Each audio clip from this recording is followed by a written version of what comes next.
যে যার পাগল সে তারে নিয়ে ভাবে, তারে নিয়ে জিকির আর ফিকির, জিকির আর ফিকির। যে নারীর পাগল 24 ঘন্টা জিকির আর ফিকির। আম্মা জান কয় তোরে এমপির মাইয়া বিয়া করায় দিব সুন্দরী রূপসী। ছেলে কয় না আমি ফেতনি নিয়ে থাকবো, আমার ফেতনি বালা। কারণ ওইটার পাগল। দুনিয়ার সবাই পাগল, টাকার পাগল, গাড়ি বাড়ির পাগল, কিন্তু আর এক দল পাগল আছে, এরা টাকার পাগল না, গাড়ির পাগল না, বাড়ির পাগল না, ক্ষমতার পাগল না, এরা শুধুমাত্র আমার আল্লাহ পাওয়ার পাগল। নবীও কয় পাগল হয়ে যা। قال النبي صلى الله عليه وآله وسلم أكثروا ذكر الله حتى يقال إنه مجنون أو كما قال النبي عليه الصلاة والسلام। পয়গম্বর বলেন, ও দুনিয়ার উম্মতেরা আল্লাহকে স্মরণ করো, এত বেশি পরিমাণে স্মরণ করো দুনিয়াওয়ালারা যেন তোমার দেখলে কয় পাগল। নবীর হাদিস অস্বীকার করার সুযোগ আছে?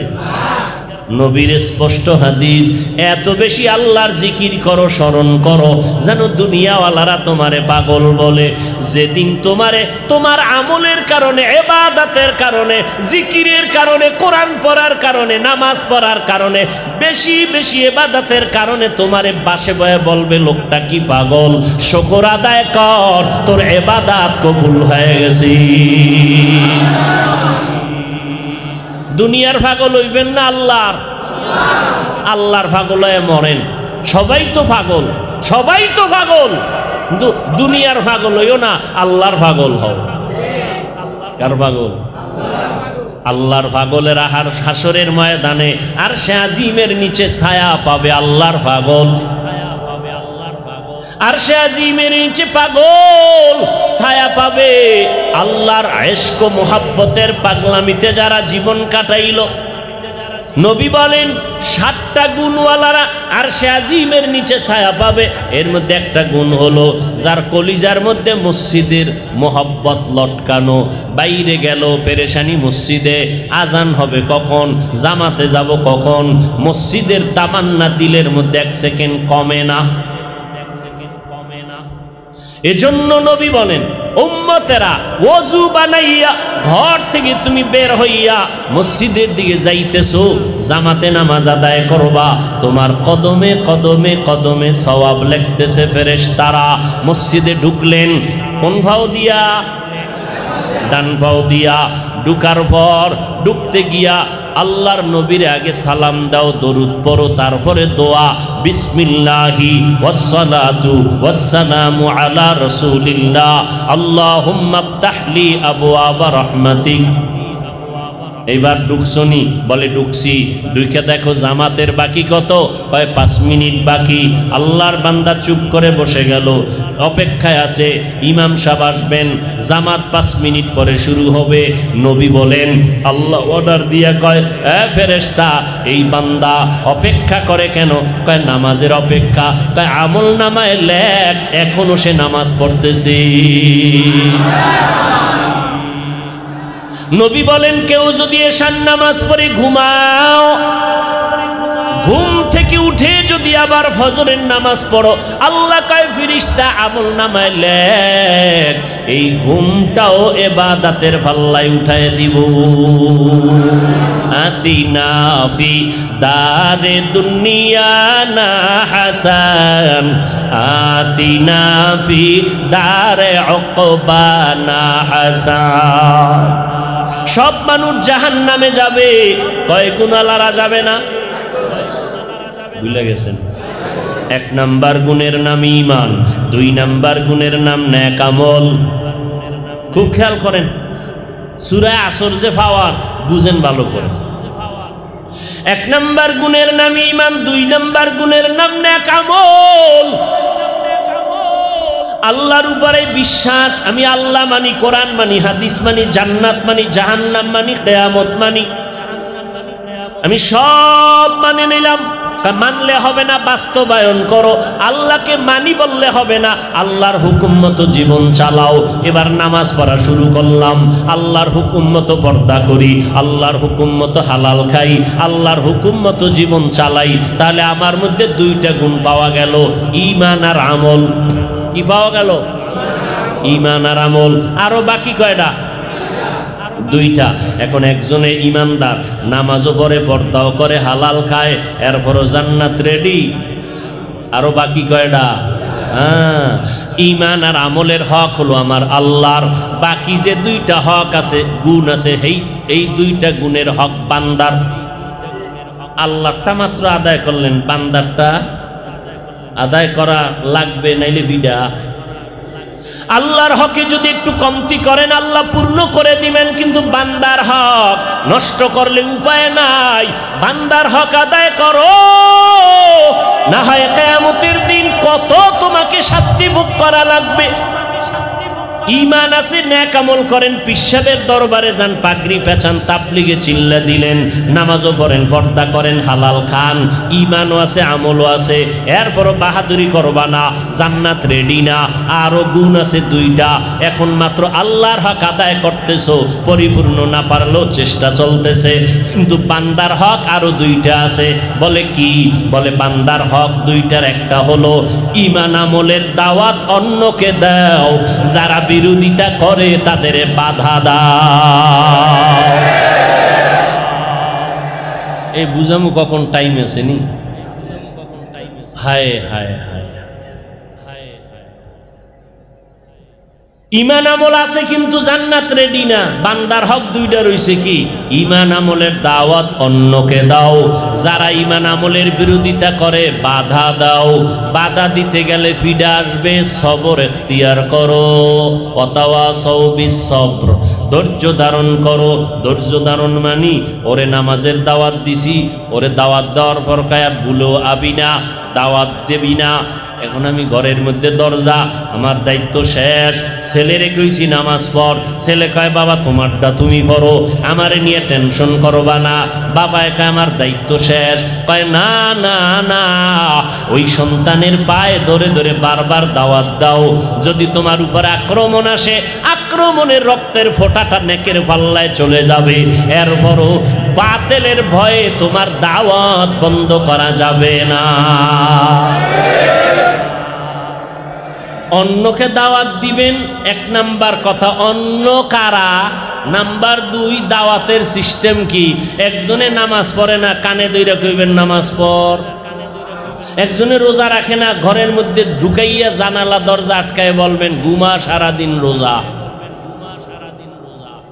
ইসলামে এটা হারাম।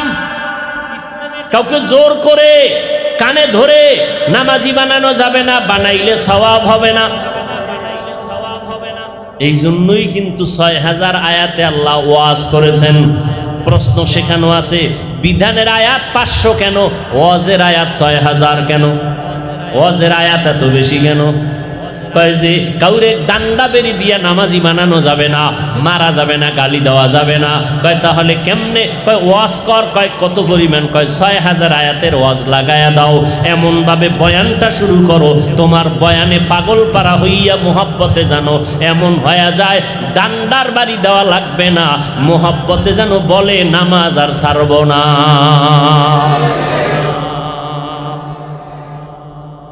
অন্যকে দাওয়াত দাও, দাওয়াতের সিস্টেম কি? আর দাওয়াত অন্যকে দিব, অন্য কারা? অন্যের মধ্যে সিরিয়ালটা শুনে নেন। বিসমিল্লাহির রহমানির রহিম। ইয়া আইয়ুহাল্লাযীনা আমানু কু আনফুসাকুম ওয়া আহলিকুম নারা ওয়াকুদুহান নাসু ওয়াল হিজারা আলাইহা মালাইকাতুন গিলাযুন শিদাদুন লা ইয়াসুনাল্লাহ মা আমারাহুম ওয়া ইয়াফআলুনা মা ইউমারুন।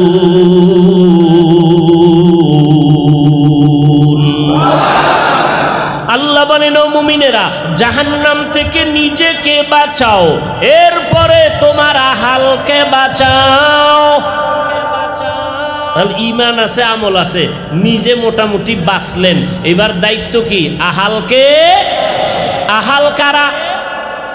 ও আব্বা আম্মা আপনারা হাল সন্তান, ও স্বামী আপনারা হাল স্ত্রী, ও হুজুর ইমাম সাহেব আপনারা হাল মুসল্লি, ও মিম্বর আপনারা হাল ওয়ার্ডের মানুষ, চেয়ারম্যান সাহেব আপনারা হাল ইউনিয়নের মানুষ, সরকার বাহাদুরের আহাল গোটা দেশবাসী, আর ওলামায়ে কেরামের আহাল গোটা দুনিয়ার উম্মতেরা। আব্বা আম্মার আহালকে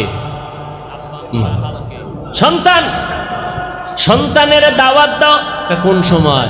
যখন বিড়ি টানবে।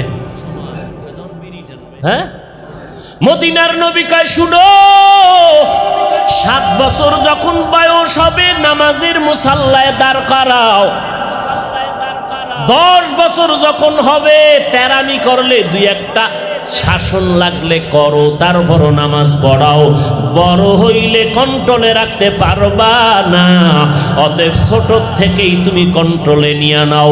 7 বছরের সময় নামাজে দাঁড় করাও, 10 বছরের সময় শাসন করে নামাজ পড়াও, না হয় কিয়ামতের দিন ঈমান আমল থাকলেও জান্নাত পাবা না। এই সন্তান মা বাবার বিরুদ্ধে মামলা দায়ের করবে, আল্লাহ বলবে এই যুবক ছেলে নামাজ পড়ছনি পড়ি নাই, রোজা রাখছো রাখি নাই কেন? সন্তান এবার মা বাবার বিরুদ্ধে আল্লাহর কাছে মামলা দেয়। সূরা আহজাব 67 নম্বর আয়াত, রব্বানা ইন্না আতা'না সাদাতানা ওয়া কুবারানা ফাআদাল্লুনাস সাবিলা। আল্লাহ আমার কোনো দোষ নাই, বেতের বাড়ি ওদিকে, আমি বেনামাজি হই না, আমার আব্বা আম্মা আমারে বানাইছে। জীবনে আমার আব্বা আম্মা কোনোদিন নামাজের দাওয়াত দেয় না, ভুলেও জুমায় গেছে আমারে বলে নাই আয় জুমায় চল, ওয়াজে গেছে জীবনে কয় নাই ওয়াজে চল। আমি ডক্টর ইউনূসরে চিনতাম না, আমি সুদের ব্যবসা জানতাম না, কেমনে লোন উঠাইয়া দোকান দেওয়া লাগে জানি নাই। আমার আব্বা আম্মা আমাকে সুদের ব্যবসাটা শিখাইছে, আমার আব্বা আম্মা বেঈমানের রাস্তায় পাঠাইছে। ক্বালান নবিয়্যু সাল্লাল্লাহু আলাইহি ওয়াসাল্লাম মা মিন মাউলুদিন ইল্লা ইউলাদু আলাল ফিতরা ফাআবাওয়াহু ইউহাব্বিদানিহি আও ইউনাসসিরানিহি আও ইউমাজ্জিসানি। আল্লাহর নবী বলেন ঈমানের আলো নিয়ে সব সন্তান জন্ম নেয়, মা বাবা তারে ইহুদি বানায়, মা বাবা সন্তানটারে মূর্তি পূজারী বানায়, অগ্নি পূজারী বানায়, সব ভেজালের মূলে মা বাবা মুরব্বী।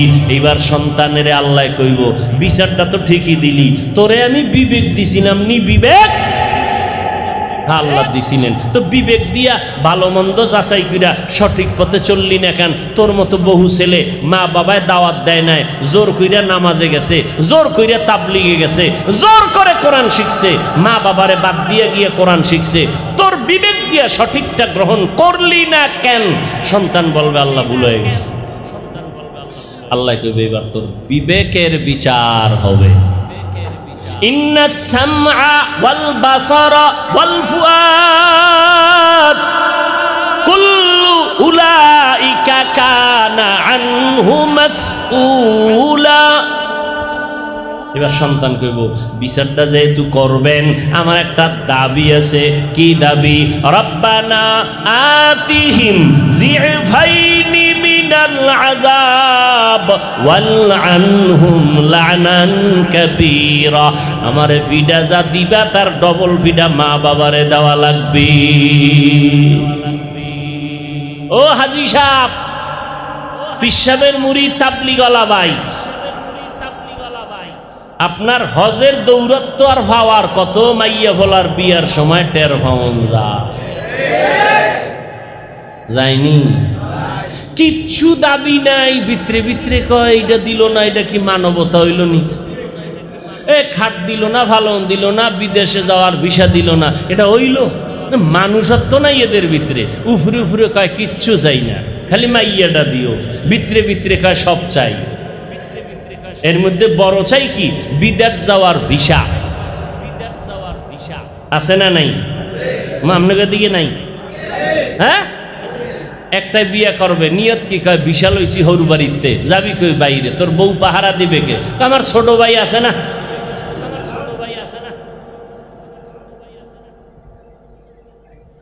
আল্লাহ হেদায়াত দান করুন।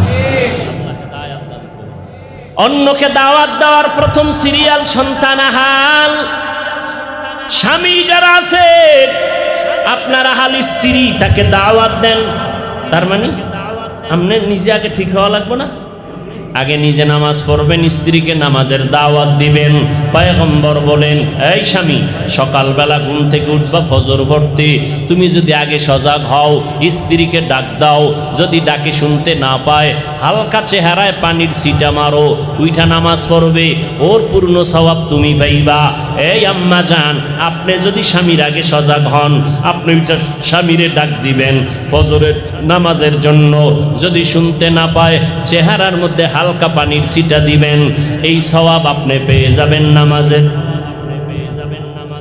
বয়ান শুনে আবেগ বাইরে গেছে, বিশাল এক বালতিতে পানি লয়ে ঘুমাইছে। সকালবেলা ডাক দিছে না হোনার মতো, আস্তে উডো, কি কইছে ঘুমের মানুষ, খবর আছে। এখন ওই সুন্নত শুরু করছে, এক বালতি পানি দিয়ে গোসল করাই দিছে। নবী কইছে পানি দাও। ও স্বামী, স্ত্রীকে দাওয়াত দিতে হবে, অন্যায় পথে যদি যায় বাধা দিতে হবে। আপনি গান শুনেন না, স্ত্রী গান শুনবে, বাধা দিবেন। আপনি ফিরলে হবে না, স্ত্রীকেও ফিরাতে হবে। আপনি পর্দা করেন, স্ত্রীকেও পর্দায় রাখতে হবে। এমন কোনো কাজ দিবেন না যেই কাজে স্ত্রী বেপর্দাওয়ালা হয়ে যাবে। এই রকম 4 গুণ অর্জন করলে জান্নাত, এর আগে না। এরে নবীর আশিক, এজন্য আমার নবী ঈমান ও আমলের মেহনতের পরে অন্যকে দাওয়াতের কাজ করলেন। আবু জাহালকে বারবার নবী দাওয়াত দিলেন। এত আঘাতের পরেও নবী পিছপা হন না। তায়েফের ময়দানে গেলেন, নবীর উপরে পাথরের বৃষ্টি হলো, নবী আর বড় দাওয়াত বন্ধ করেন না, বরদোয়াও করেন না। নবী কাঁদেন, ও দয়ার মালিক, হেদায়েতের দরজা দিয়া কবুল করে নাও। জিবরাইল আমিন কয় এদের মেরে ফেলবো।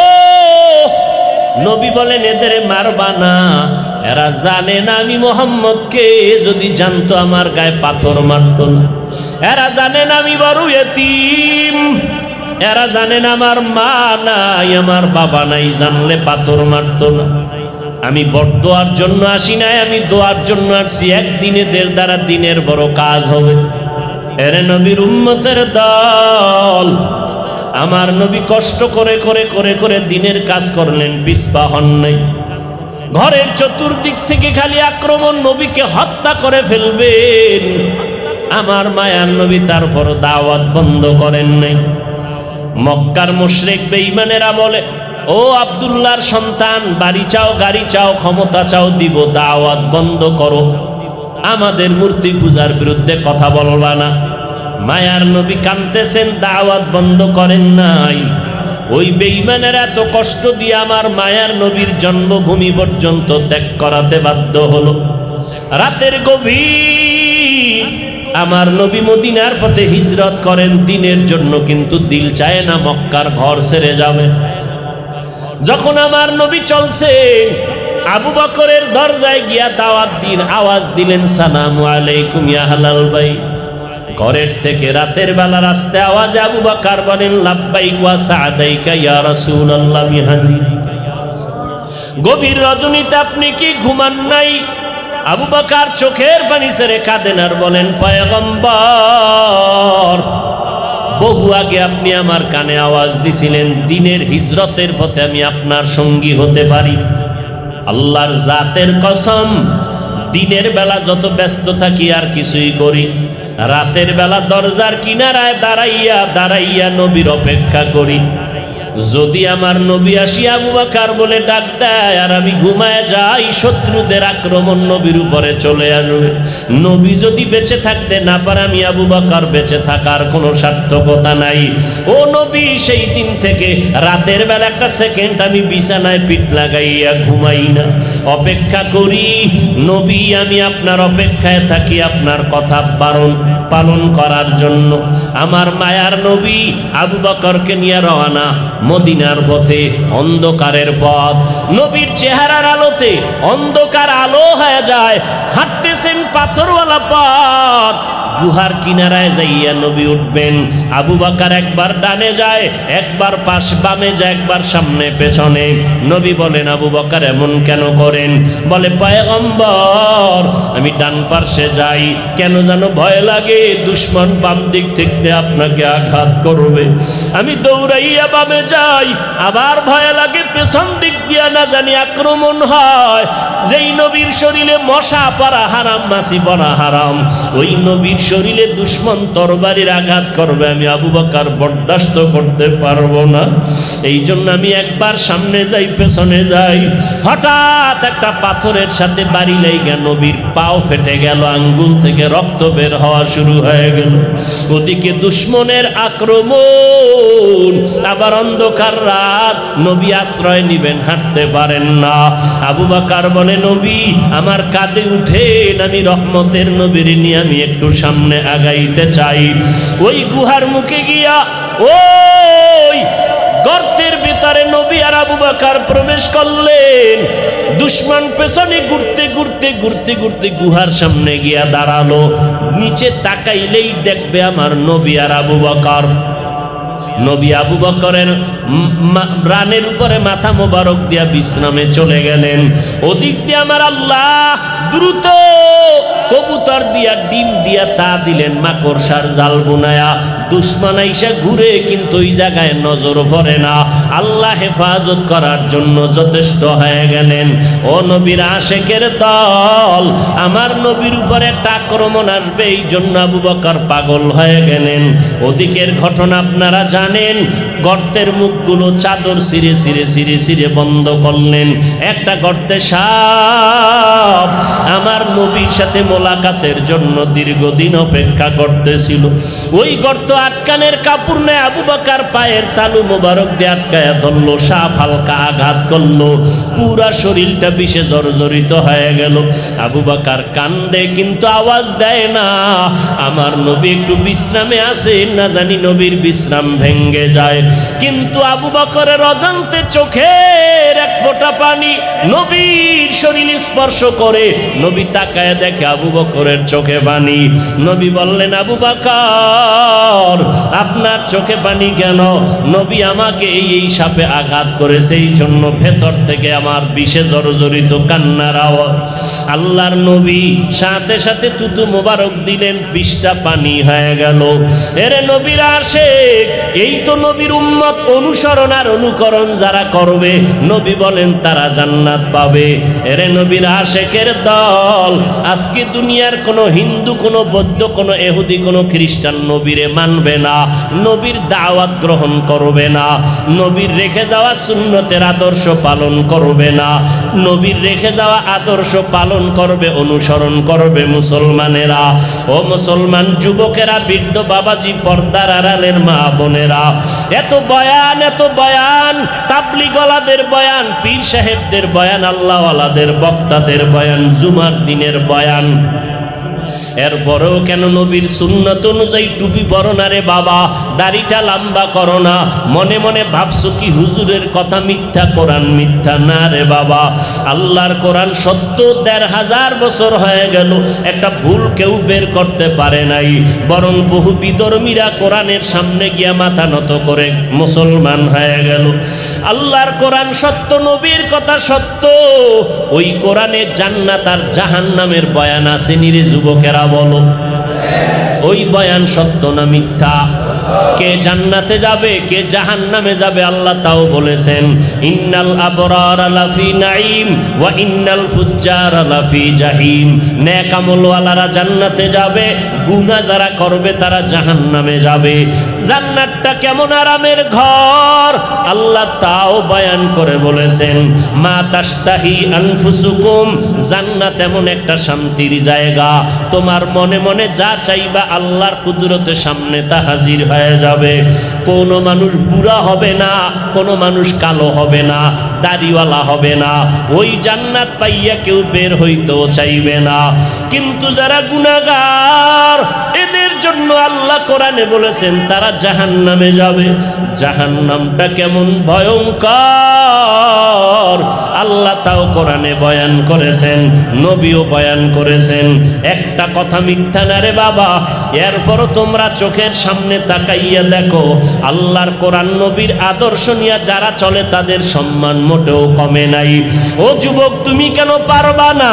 আমি তোমাকে বলি না তুমি স্কুলে পড়া বন্ধ করো, কলেজে পড়া বন্ধ করো, একবারও বলবো না আমার মতো টুপিওয়ালা পাগড়িওয়ালা বড় হুজুর হইয়া যাও, তাও আমি তোমাকে বলতে চাই না।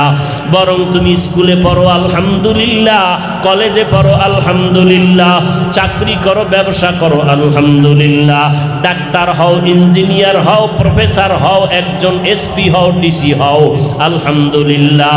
তবে দাবি এতটুকু, 5 বেলার নামাজ পড়ো, নবীর তরিকা মেনে মা বাবার খেদমত করো, ওলামায়ে কেরামের পরামর্শ নিয়ে চলো। তোমার মতো যুবক 5 ওয়াক্ত নামাজি দাড়িওয়ালা স্কুল কলেজে পড়ে, অভাব নাই। তুমি কেন পারবা না রে বাবা? তোমার কপাল না জানি পুড়িয়া গেল, মা বাবার বর্দোয়া না জানি তোমার কপালে লেগে গেল। তোমার আমার মতো কত বান্দা ব্যবসা করে, চাকরি করে, RAB, army, police, BDR, MP, মন্ত্রীর অভাব নাই, নামাজি দাড়িওয়ালা। তুমি কেন পারবা না রে বাবা? আল্লাহর কাছে তওবা করো। জীবনে তো সব মনের মন মতো গুনার কাজ কম করলা না, শখ মিটাইয়া কত গুনাহের কাজ করেছো। এখনো সময় আছে, তওবা করো। কারণ তোমার মতো যুবক আর কয়দিন দুনিয়াতে বাঁচবা সে গ্যারান্টিও নাই। এমন একটা দিন নাই যুবকের লাশের খবর নাই। পানির নিচে, বাঁশের নিচে অ্যাক্সিডেন্টে যুবকের লাশ আর যুবকের লাশের খবর। রাতের বেলা ঘুমাইয়া গেছো, ঘুমের ঘরেও তো কত বান্দার মরণের খবর। ভোরবেলা মা উইঠা ডাক দিয়া কয়, বাবা ওঠ, ওয়াজ মাহফিলে গেলি, আজকে ফজরের নামাজটা আদায় কর। কোনো আওয়াজ নাই। মা ঢুকিয়া দেখে বাচ্চাটা, সন্তান, পুরা শরীরটা সাদা হয়ে গেল, কাঠের মতো শক্ত। মা একটা চিৎকার দিয়া কয়, তোরা কোথায় আছো? দেখ আমার বাবায় বুঝি দুনিয়াতে আর জিন্দা নাই। একটা চিৎকার দিয়া কয়, তোরা কোথায় আছো? আয় আয়, আমার এখন আব্বু বলিয়া কে ডাকবে? আমার সন্তানের আম্মু ডাকে আমি এত মজা পাইতাম। আজকে আমার সন্তান দুনিয়া থেকে বিদায় হলো, আমারে আম্মু বলে কে ডাক দিবে? ও সন্তান, ওই মা বাবারে হারাইয়া একা একা কিন্তু সাদা কাফনের প্যাকেট হয়ে কবরে যাইবা। আজকে তোমার ডানে বামে বন্ধু বান্ধবের অভাব নাই, কিন্তু চোখ দুইটা বন্ধ করে একটু চিন্তা করো, কেউ তোমার সাথে কবরে যাবে না। আজকে আমি বক্তা মানুষ, কত সম্মান, ভক্তবৃন্দের অভাব নাই।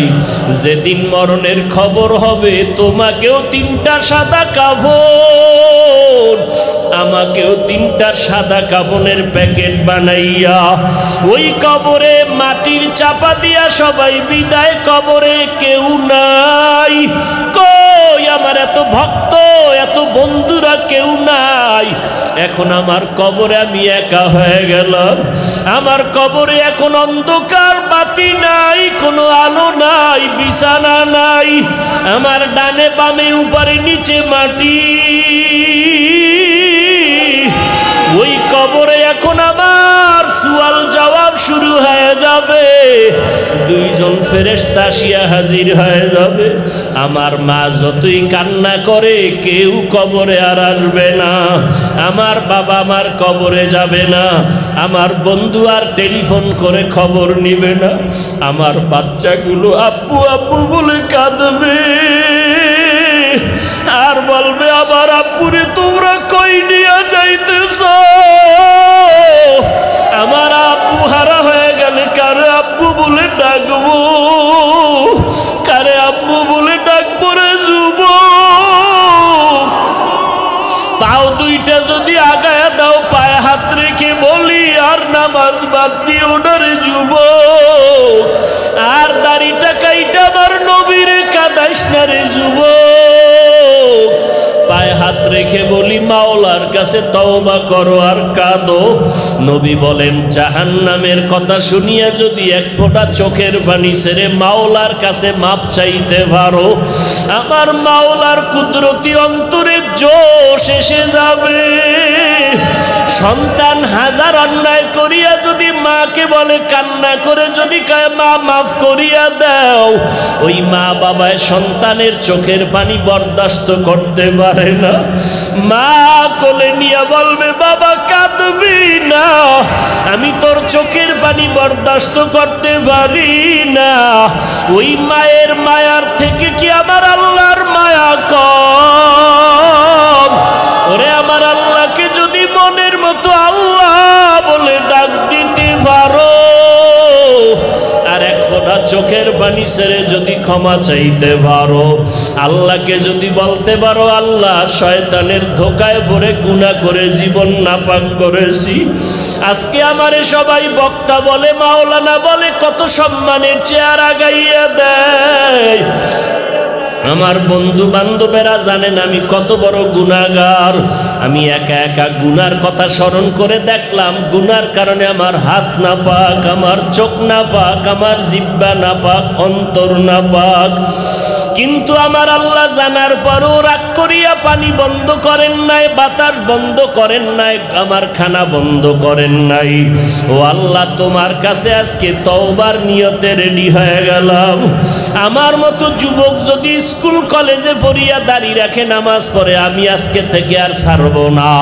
আমার মতো যুবক যদি নামাজ পড়িয়া চাকরি করে, আমি কেন পারব না? ও আল্লাহ, আজকে থেকে তওবা করে নিলাম। ও যুবক, ও বৃদ্ধ বাবাজি, ও পর্দার আড়ালের মা বোনেরা, আল্লাহর কাছে চোখের পানি সারিয়া কান্না করে তওবা করে নাও। আল্লাহর কাছে চোখের পানির বড় দাম। ওরে যাদের চোখে পানি নাই, তাদের কপাল বুঝি খারাপ। গুনার কারণে দিলটা পাথর হয়ে গেছে, চোখে পানি আসে না। ডানে বামে তাকায় দেখো কত বান্দার চোখে পানি।